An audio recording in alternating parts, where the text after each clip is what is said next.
अस्सलाम वालेकुम फ्रेंड्स। आज हम अपना एक टॉपिक स्टडी करेंगे जिसका नाम है डिवाइस शील्डिंग। डिवाइस शील्डिंग से रिलेटेड बहुत सारे प्रॉब्लम्स होते हैं हमारे पास। ये डिफरेंट तरह से हमारे पास एग्ज़ाम में क्वेश्चंस आ जाते हैं। कभी हमें इसमें डिवाइस शील्डिंग में जो लैम्डा डी है, डिवाइस लेंथ, उसको कैलकुलेट करना होता है। कभी वो गिवन होती है और हमें डिफरेंट वैल्यूज़ को सबसे कैलकुलेट करना होता है। यहाँ पे हम चीज़ देखेंगे कि डिवाइस शील्डिंग होती क्या है और लैम्डा डी हम कैसे डिटरमिन करते हैं। सबसे पहले डिवाइस शील्डिंग में हमारे पास चीज़ क्या है जो एक्चुअली ये डिफ़ाइन करता है कि डिवाइस शील्डिंग क्या है। वो है plasma has ability to shield out electric potential applied to it. यानी कि प्लाज्मा के पास ये एबिलिटी होती है कि अगर उस पर इलेक्ट्रिक पोटेंशियल अप्लाई किया जाए तो उसके इर्द गिर्द वो शील्डिंग कर ले। वो शील्डिंग अब किस तरह की होती है?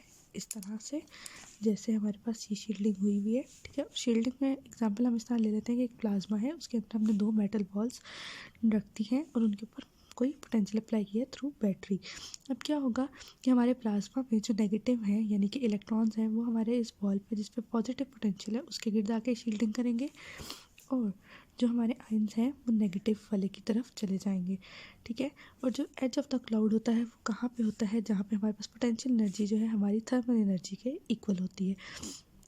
इसमें हमारे पास पोटेंशियल इस जगह पे बहुत ज़्यादा होता है और जैसे जैसे हम इससे दूर जाते जाते हैं पोटेंशियल हमारा कम होता जाता है।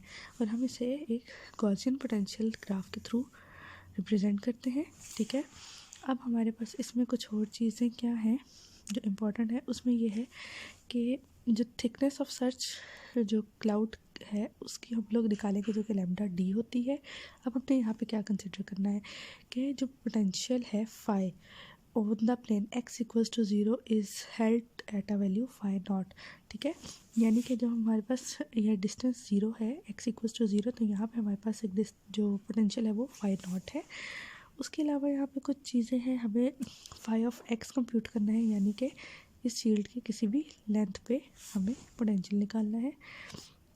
और हम लोग यहाँ पे एक और चीज़ जो एज्यूम करेंगे वो ratio of ions mass and mass of electron जो है वो इनफाइनाइट है, क्योंकि हमें पता है कि मास जो है वो इलेक्ट्रॉन का मास ऑफ प्रोटॉन से बहुत कम होता है। और जो कि हमारे पास ये जो आयंस होते हैं ये प्रोटॉन्स भी हम इन्हें कह सकते हैं, क्योंकि ये प्रोटॉन्स ही होते हैं मोस्टली, या कोई भी नंबर ऑफ प्रोटॉन्स हो सकते हैं या कोई भी चार्ज पार्टिकल जिसके पॉजिटिव है, तो वो बहुत ज़्यादा होता है। 1836 टाइम्स मास ऑफ इलेक्ट्रॉन होता है हमारे पास, मास ऑफ प्रोटॉन, जो कि तकरीबन इन्फिनिटी पे ही चला जाता है।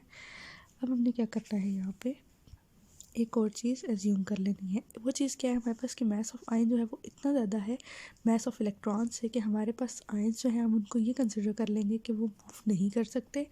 उनका हम लोग कह लें कि हमारे पास थर्मल एनर्जी बहुत ज़्यादा कम होती है एज़ कम्पेयर टू इलेक्ट्रॉन्स। तो हम लोग अब यहाँ पे अपनी थिकनेस को किस तरह से कैलकुलेट करेंगे? हम लोग स्टार्ट करेंगे गॉसेस लॉ से, ठीक है। अब हमें पता है कि डेंसिटी हमारे पास होता है number of charge into number density. अब प्लाज्मा के केस में हमारे पास क्योंकि नंबर डेंसिटी ऑफ आयंस और इलेक्ट्रॉन्स दो हैं तो हम उन दोनों को कंसिडर करेंगे, ठीक है। अब एक जो आयंस है उसका चार्ज प्लस ई है और इलेक्ट्रॉन्स का माइनस ई है। और अपनी सिंप्लिसिटी के लिए हम लोग चूज़ कर लेते हैं कि एन आई जो है वो एन इन्फिनिटी है, ठीक है। अब यहाँ पे अगली चीज़ जो हमने लिखनी है वो है हमारा इलेक्ट्रॉन का डिस्ट्रीब्यूशन फंक्शन, ठीक है। ये हमने अपने कॉन्सेप्ट ऑफ टेम्परेचर में से ही उठाया है डायरेक्ट पोटेंशियल एनर्जी के लिए। अब हमने यहाँ पे क्या करना है, approximate thickness of the charge cloud. हमें पता है कि जो x इक्वल्स टू 0 है वहाँ पे फाई नॉट हमने लिया था, जो चीज़ अभी हमने पीछे देखी।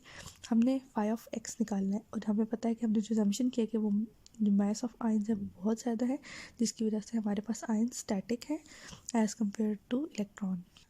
अब चूँकि हमारे पास आयन स्टैटिक है, स्टैटिक केस के लिए हमारे पास क्या होता है, डेल क्रॉस ई 0 होता है, ई जो है वो माइनस ऑफ डेल फाई होता है। ये हमारा बेसिक इलेक्ट्रोमैग्नेटिज्म की कॉन्सेप्ट्स हैं, ठीक है। तो उसके बाद अब आगे देखते हैं डेल डॉट डेल फाई। इसको क्या करेंगे, इक्वेशन 1 जो हमने अपने पीछे लिखी थी वो क्या थी हमारी, जो कि हमारा था गॉसेस लॉ। अब हमारे पास डेल फाई जो है वो ई के माइनस डेल फाई ई के इक्वल था। हमने उसको क्या किया, एक और दफ़ा डेल कर लिया। तो इक्वेशन 1 में हम वैल्यू सब्स्टिट्यूट करेंगे। ये देखिए यहाँ से इसमें फाई रो की वैल्यू सब्स्टिट्यूट की इधर से, ठीक है, और इसका डेल ले लिया। अब हमारे पास नेक्स्ट स्टेप क्या आ जाता है, ये डेल स्क्वायर फाई हो गया हमारे पास। अब हमारे पास हम पता आइंस पैसिव है तो ये स्टैटिक रहेंगे, हमने ये एज्यूम किया है। अब यहाँ पे जब वो सब्स्टिट्यूशन कर दी हमने सारी, तो हम वन डायमेंशनल केस देख रहे हैं, तो उसमें हमारे पास क्या होगा, वन डायमेंशन में हम लोग डेरिवेटिव ले लेंगे अपना। अब हमने सिंप्लिसिटी के लिए इसको रिप्लेस किया है इससे, ठीक है, तो हमारे पास ये चीज़ आ जाएगी। अब ये किस तरह से होगा ये मैं आप लोगों को दिखा देती हूँ। ये वाली हमारी इक्वेशन 2 थी, ठीक है, क्यू की जगह ई सब्स्टिट्यूट कर दिया हमने। ये मुझे थोड़ी सी अपनी मिस्टेक लग रही है, इसको रिप्लेस नहीं कर रहे एक्चुअली, हम लोग यहाँ पे वैल्यू सब्स्टिट्यूट कर रहे हैं क्यू की जगह ई की। अब यहाँ देखिए हमने क्या किया है आगे यहाँ से माइनस कॉमन ले लिया, ठीक है, और इस एक्सप्रेशन में अब हमारे पास ये काइनेटिक एनर्जी थी, ये पोटेंशियल एनर्जी थी, तो ये हमने इसको लिख लिया कि ये हमारे पास टोटल एनर्जी है, ठीक है। उसके बाद इनको सेपरेट कर लिया, ठीक है, क्योंकि हमें सिंप्लीफिकेशंस करनी है कुछ। अब इंटीग्रेट करेंगे ओवर यू, जब हमारे पास क्यू जो है वो माइनस ई, यानी कि हम इलेक्ट्रॉन्स को ले रहे हैं, ठीक है। अब यहाँ पे हम इंटीग्रेशन कर लेंगे, और इसको हम कह रहे हैं कि नंबर डेंसिटी ऑफ इलेक्ट्रॉन्स के इक्वल है ये हमारे पास। ये हमारे पास अब कांस्टेंट था, ठीक है, इसमें यू नहीं है, इसको हम बाहर लिख लेंगे, इसको हम इंटीग्रेट कर लेंगे। अब ये देखें, ये जो चीज़ है इसको हम एन इन्फिनिटी कह रहे हैं, ठीक है, ये वाली चीज़, क्योंकि ये हम लोगों ने पीछे सॉल्व किया है, ठीक है।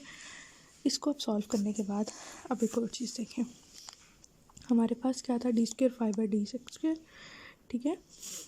ये यहाँ पे ये बात खत्म हो जाती है कि number density of electron this times of number density of हमारे पास आइंस के इक्वल है, और आइंस हमने यहाँ एज्यूम किया था कि इनफाइनाइट है। अब हमारे पास ये चीज़ है D square five by D X square, और ये चीज़ हमने पीछे जो लिखी थी, ठीक है, सिंपली वैल्यू सब्स्टिट्यूट करेंगे, ठीक है। एन ई की वैल्यू जो हमने यहाँ से निकाल ली, और एन आई की वैल्यू हमने यहाँ से निकाल ली। ये सब करने के बाद एन इन्फिनिटी कॉमन लिया, हमारे पास ये चीज़ बनी। यहाँ पे हमने अपनी सीरीज़ की ओपनिंग लगाई, सीरीज़ ओपन की, ये पे यहाँ पे वन कैंसिल हो गया, पीछे जो हमारे पास चीज़ बची वो ये है। सिर्फ फर्स्ट ऑर्डर टर्म्स को देख रहे थे, इसलिए हमारे पास अब ये बचा है, जो कि हमारे पास ये आ जाएगा। अब हमारे पास ये जो एक पूरा फॉर्मूला बन रहा है, जो यहाँ पे ये है, ये डायमेंशनली जो है, हम अगर इसको इक्वेट करें तो हम इसको लैम्डा डी स्क्वायर की फॉर्म में लिख सकते हैं, ठीक है। हमारे पास D square by D X square जो है वो 1/λ डी स्क्वायर की डायमेंशंस में आता है, तो हम इसको ये सब्स्टिट्यूट करेंगे, और फाई हमारे पास दोनों साइड से कैंसिल आउट हो जाएगा, ठीक है। यहाँ से हम अपनी लैम्डा डी की वैल्यू निकाल लेंगे, जो कि हमारी डिबाई लेंथ है, या कि हम लोग कह सकते हैं कि वो जो थिकनेस हमारे पास है उसका रेडियस है। अब यहाँ पे हमारे पास क्या हो गया, ये हमने डिबाई लेंथ निकाली, तो यहाँ पे हमने इसके एक दो सॉल्यूशंस निकाल लिए, जो कि हम अपनी इक्वेशंस को सॉल्व करते हुए निकालते हैं, ठीक है, जब हमारे पास सेकंड ऑर्डर डिफरेंशियल इक्वेशन होती है। अब हमारे पास ये जो टर्म है ये वाली, यहाँ से क्या पता चल रहा है कि एक्सपोनेंशियली इंक्रीज हो रहा है हमारे पास, ठीक है ना, एक्स किससे, फाई के साथ, जबकि ये पॉसिबल नहीं हो सकता, ठीक है। हमें पता है कि जैसे जैसे ये हमारा स्फीयर था, ठीक है, और ये इसके गिर्द जो है नेगेटिव चार्जेस थे, हमें ये पता था कि जैसे जैसे हम अप्रोच करेंगे यहाँ पे एक्स की तरफ, ठीक है, ये x इक्वल्स टू 0 है, जैसे जैसे x जो है वो ज़्यादा होता जाएगा तो हमारे पास फाई जो है वो डिक्रीज़ करेगा। तो यहाँ पे हमें पता चल रहा है कि दोनों चीज़ें इंक्रीज़ करेंगी, इसकी वजह से ये गलत हो रहा था, तो हम क्या कहेंगे, हमारे पास जो ये a है ये 0 होगा, हमारा जो सोल्यूशन सेट है वो सिर्फ ये वाला आएगा जो एक्सपोनेंशियली डिक्रीजिंग है। अब x इक्वल्स टू 0 पे हमारे पास फाई b जो है वो फाई नॉट के इक्वल था, ये हमारी इनिशियल कंडीशंस थी, तो हमारे पास जो फाई नॉट है उसकी भी एक वैल्यू, यहाँ पे हमारे पास ये b जो है वो फाई नॉट के इक्वल हो जाएगा, और हमारे पास लैम्डा डी इसके इक्वल है। तो ये हम लोगों के पास उस इक्वेशन का सोल्यूशन भी आ गया, जो कि हमने लैम्डा डी के इक्वल करके लिखी थी। ये इक्वेशन हमें क्या शो कर रही है कि फाई ऑफ एक्स जो है वो डिक्रीज़ कर रहा है इंक्रीजिंग एक्स के साथ। अब हमारे पास कुछ चीज़ें क्या है कि जो डिबाइल लेंथ है लैम्डा डी, वो क्या है, इंक्रीज़ करेगी टेम्परेचर के इंक्रीज़ करने के साथ, डिक्रीज़ करेगी नंबर डेंसिटी के इंक्रीज़ करने के साथ, ठीक है, यही उसका इन्वर्स हो जाएगा। और ये है एन इन्फिनिटी का मतलब है कि लार्जर नंबर डेंसिटी, ठीक है ना। तो ये था हमारा डिवाइस फेयर का टॉपिक। होप सो आपको ये बात समझ में आई होगी मेरी। कोई क्वेरी हो आप कमेंट्स में पूछ सकते हैं।